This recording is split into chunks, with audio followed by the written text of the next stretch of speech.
How to remove margins in Word.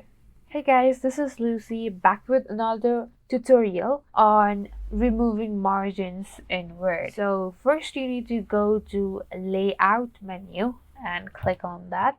So here in the first option, there's margins. You need to click on that. And in the bottom of this drop down menu, there's custom margins. Click on that and a new window pops up. Here, you need to set 0 in all of these margins. So 0, 0, 0, 0.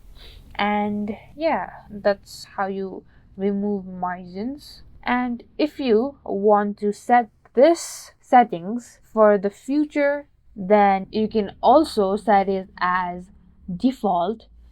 Just click on the set as default button located in the left bottom of the window, and it will ask you if you want to change the settings. Just click on yes and you're good to go. Here, click on OK and your margins are gone. Thank you guys for watching.